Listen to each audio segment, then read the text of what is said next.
pedung dung, klik kencang kencang kencang kencang kencang jempol, subscribe ya, ajar kalian. Halo, assalamualaikum warahmatullahi wabarakatuh. Selamat siang sahabat YouTuber. Untuk mengisi kegiatan di rumah, saya akan membacakan kisah yang berjudul Manusia yang Terakhir Masuk Surga. Itu judulnya. Cerita ini saya ambil dari guru saya yang sedang membaca kitab Duratun Nasihin, kalau nggak salah itu kitabnya itu. Jadian guru saya itu bercerita pada suatu cerita Kanjeng Nabi sedang ada di tiang-tiang surga, sedang duduk nyelendeh, atau kata bahasa itunya apa ya? Ya nyelendeh gitu, nyelendeh. Seketika di situ Kanjeng Nabi mendengar suara yang apa ya? Yang agak samar-samar tapi jelas. Suaranya itu nyebut-nyebut Kanjeng Nabi dengan kalimat baca selawat Kanjeng Nabi. Allahumma salli ala sayyidina Muhammad. Gitu bunyinya. Dengan seketika Kanjeng Nabi pun kaget. Di mana itu suaranya itu, arahnya itu? Lalu Kanjeng Nabi mencari di manakah letak suara itu? Di mana itu? Di mana?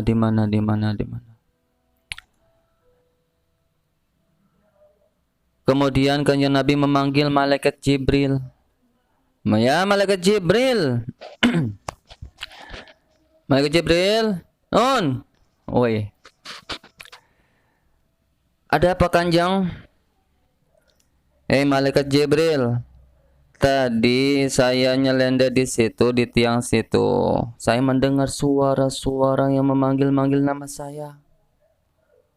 Aromanya itu, suaranya itu di dalam neraka itu. Emangnya benar tak umat saya itu seluruhnya itu udah masuk ke dalam surga? Udah Kanjeng Nabi, seluruhnya udah masuk ke dalam surga, kata malaikat Jibril. Coba sih dicek lagi itu yang namanya neraka itu, takutnya masih ada 1 ataupun 2 umat saya yang tertinggal di situ. Berhubung malaikat itu monoton itu nurut. Kalau nurut ya nurut aja, nggak pernah membantah. Kemudian malaikat Jibril pergi ke neraka, berjumpa dengan malaikat Malik. Woi malaikat Malik, gimana kabarmu? Woi, improvisasi. Assalamualaikum. Waalaikumsalam. Ya malaikat Malik, ada apakah malaikat Jibril? Enggak, tadi saya disuruh ke sini itu, disuruh Kanjeng Nabi. Katanya itu di dalam neraka itu masih ada umatnya katanya itu. Woi malaikat Jibril, kalau umatnya Kanjeng Nabi itu seluruhnya udah keluar dari neraka ini, malaikat Jibril. Udah sih, dicek aja. Takutnya ada yang ketinggalan. Ya udah guys, saya mau cek dulu ya. Tunggu sebentar di sini. Oke. Kemudian malaikat Malik masuk ke dalam neraka, mengecek dari pintu 1 sampai ke pintu 7. Pengecekan 1 pintu menghabiskan waktu 40 tahun. Itu 40 tahun itu tahun akhirat. Kalau dibandingkan 1 tahun dari neraka, dari akhirat itu bandingannya 40 tahun dari tahun dunia. Jadi satu tahun di akhirat, 40 tahun di dunia, begitu. Jadi pada saat itu malaikat-malaikat itu mencari suara-suara itu yang memanggil-manggil Kanjeng Nabi itu, satu pintu menghabiskan waktu 40 tahun. 70 pintu, 7 pintu tinggal dikali 40 tahun dikali 7. Itu dikarenakan neraka itu sangat luas dan besar sekali. Setelah pintu ketujuh selesai, keluar malaikat malaikat Jibril. Ya, ada apa? Iya, nggak ada di dalam, nggak ada umatnya Kanjeng Nabi, udah bersih itu. Masa iya sih? Itu mencarinya itu sampai ke ploksong gitu, sampai ke sudut-sudut yang paling terkecil gitu. Udah sih dicari aja lagi, takutnya itu ada satu ataupun dua itu, kata malaikat Jibril. Kemudian malaikat kembali lagi masuk ke dalam neraka mencari suara-suara itu yang memanggil-manggil Kanjeng Nabi. 40 tahun dikali 7, selesai pintu ketujuh keluar. Iya, malaikat Jibril nggak ada. Udah ini mah yang terakhir, sekali lagi tolong carinya itu yang sangat-sangat mendetail sampai ke pojok-pojok, ke bloksok pucit gitu. Oh ya udah, saya masuk lagi, kata malaikat aduh, masuk lagi ke dalam neraka. Tidak, Romo. Woi. Kemudian masuk itu si malaikat itu ke dalam neraka mencari lagi. Wih, terakhirnya itu di neraka jahanam. Pintu yang ketujuh. Sampai batu-batunya itu di apa tuh? Di kuir-kuir itu. Yang kecil-kecilnya itu tuh. Di kuir-kuir, dipindahin satu. Oh, ini nih yang manggil-manggil ini. Posisi makhluk itu hanya tinggal hati dan mata. Yang lainnya itu hangus dibakar oleh api neraka. Jadi yang tadi itu memanggil-manggil itu suara hati. Suara hati yang paling dalam begitu, cenah teh. Pas diambil, pas dibuka, si makhluk ini melihat malaikat kaget. Aku kaget, pingsan dulu improvisasi. Ya begitu.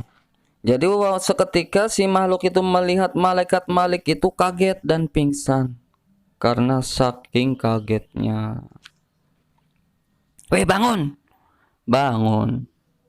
Kenapa kamu pingsan? Kaget. Mau gitu kaget.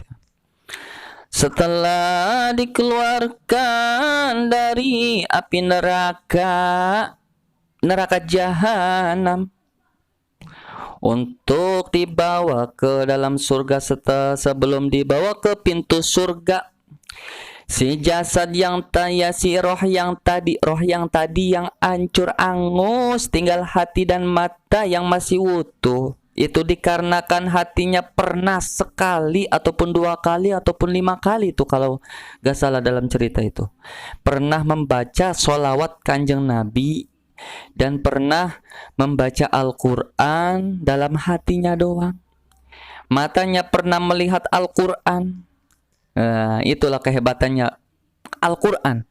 Walaupun dibaca lewat hatinya doang, cuma dilihat, itulah penjagaannya.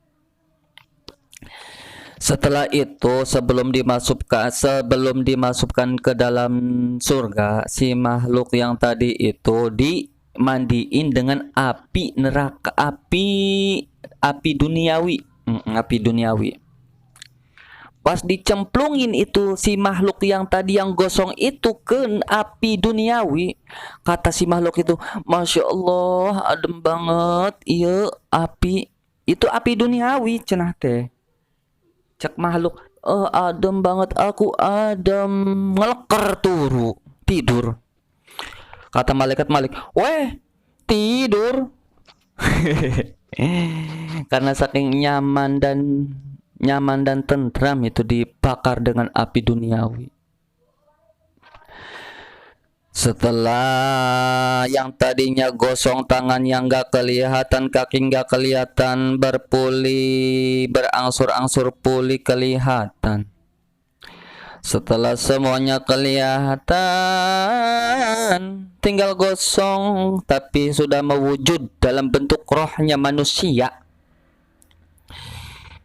Agak bersih dikit, udah selesai, tangi, bangun.